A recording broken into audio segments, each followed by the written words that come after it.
சரி, பூச்சி வந்தா என்ன செய்யறது? பூச்சியில் ரெண்டு வகை இருக்குது. பெனிஃபிஷியல் இன்செக்ட்ஸ் ஒன்று இருக்குது, ஹார்ம்ஃபுல் இன்செக்ட்ஸ் ஒன்று இருக்குது. ரெண்டு பேரும் இருக்கு. பூச்சி எல்லாத்தையும் கொலை பண்றது சயின்ஸ் கிடையாது, அது நன்மையும் கிடையாது, ஹியூமன் வெல்ஃபேரும் கிடையாது.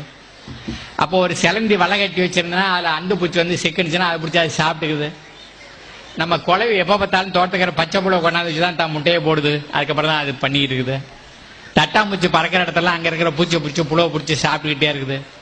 செடியை திங்கிறதுக்கு 10 பூச்சி இருக்குன்னா அந்த 10 பூச்சியை திங்கிறதுக்கு இன்னொரு 19 பூச்சிகள் இருக்குது. எல்லா பூச்சியும் திங்கிறதுக்கு பறவை இனங்கள் இருக்கு, 200 பறவை இனங்கள் இருக்குது. பூச்சியை நம்ம கொண்டு விட்டோம் அப்படின்னு சொன்னா பறவை இனங்களை சாப்பாடு இல்லாமல் பண்ணிட்டோம், நண்பர்கள் நம்ம தோட்டத்துக்கே வரல, மறுபடியும் அந்த உணவு சங்கிலி பாதிக்கப்பட்டு இருக்குது, உணவு சங்கிலி அறுந்து கிடக்குது. அப்ப ஏதாவது செய்யணும்னு நினைச்சீங்கன்னா என்ன செய்யணும்னா, நம்ம ஆடு மாடு திங்காத செடி கொடிகள் எங்க பார்த்தாலும் இருக்கு. இதைத்தான் பெற்றோர்களுக்கு குழந்தைகள் கொண்டு போக வேண்டியதாக்கும். எங்களுக்கு நஞ்சு விட்டாதீங்க, எங்களுக்கு நஞ்சு விட்டாமலே நம்ம சாப்பிட்றதுக்கு எல்லாம் வழி இருக்குன்னு ஐயா நம்மளவார் சொல்லிட்டு போயிட்டாரு அப்படின்னு. ஆடு மாடு மேய போற இடத்துல வெயிலில் இருக்கிற செடிகளை பார்த்துக்கங்க. இந்த செடிகள் எல்லாம் பூச்சிகளை கட்டுப்படுத்தும்.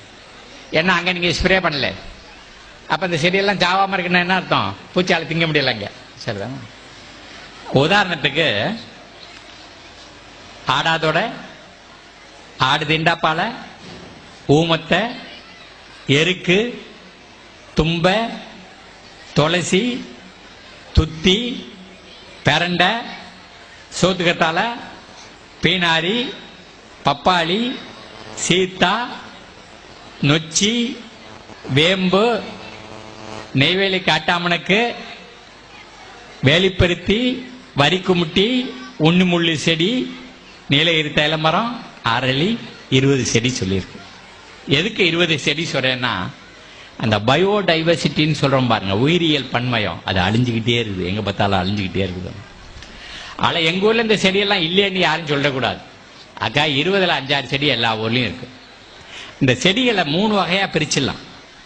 ஒன்று ஆடாதோட வேம்பு மாதிரி தின்னா கசக்கிற செடி, 2 எருக்கு மாதிரி பப்பாளி மாதிரி ஒடிச்சா பால் வர்ற செடி, 3வது துளசி நொச்சி மாதிரி தொட்டா வாசனை அடிக்கிற செடி. ஒன்னொன்னுலயே 2 கிலோ கொண்டு வந்து துண்டுதுரா வெட்டுறது, உரலை போட்டு இடிக்கிறது, பானைக்குள்ள போடுறது, மாட்டு புத்தரத்தை ஊற்றி நிறுத்துறது. 7வது 8வது நாள் பூச்சி விரட்டி ரெடி. பூச்சியை கொல்லவே இல்லை, நம்ம பூச்சியை விரட்டிடுறோம். அந்த வாடைக்கு தாய்ப்பூச்சி நம்ம செடியில் வந்து முட்டை போடுறது கிடையாது, புழு திங்கிறது கிடையாது. புழு உண்டாயிடுச்சுனாலும் அது திங்கிறது இல்லை, தின்னா அஜீரணத்தில் அது செத்து போகுது. ஆகையினால நம்ம பூச்சியை கண்ட்ரோல் பண்றோம். இயற்கையில் எல்லா ஆற்றலும் இருக்கு. தமிழ் சமுதாயம் உலகத்தில் மூத்த சமுதாயம். நம்ம மூதாதையர்களுடைய அறிவு இருக்கு பாருங்க, ஞானம், அதை நம்ம இறந்துட்டு நிற்கிறோம். இன்னைக்கு நாட்டில் இருக்கிற மிகப்பெரிய கொடுமை என்னன்னு கேட்டால் சாயில் எரோஷன்ங்கிறாங்க. மரத்தை வெட்டிட்டீங்கன்னா பெய்யற மலையில மேல் மண்ணெல்லாம் அடிச்சுட்டு போயிட்டே இருக்கு. அந்த மேல் மண்ணில் தான் உயிர் இருக்குது. ஆனால் அதை அப்படியே பேரறிவு என்ன அப்படி சொன்னா, நாம மூதாதையருடைய ஞானத்தை இழந்துட்டோம். Erosion of wisdom. அதை மறுபடியும் மீட்டெடுக்கிற வேலையில தான் நம்ம எல்லாரும் சேர்ந்து பங்களிக்க வேண்டியிருக்குது. நான் இருக்கிற குறை நாள்லையும் இந்த நாட்டு இளைஞர்களோட சேர்ந்து இதை பெரிய அளவில் செய்வோம். நம்ம எதிர்காலத்தை நாமளே காப்பாற்றிக்குவோம். அந்த 1800 வருஷத்துக்கு முன்னாடி கணியன் பூங்குன்றன் சொன்னா, தீதும் நன்றும் பிறர் தர வாரா. நல்லது கெட்டது அடுத்தவன் தந்து வர்றதில்லை, எல்லாம் நாமளே தான் வரவழைச்சிக்கிறது. ஆனால் நமது இதுவரையிலும் தீங்க வரவழைச்சிக்கிறதுட்டோம்.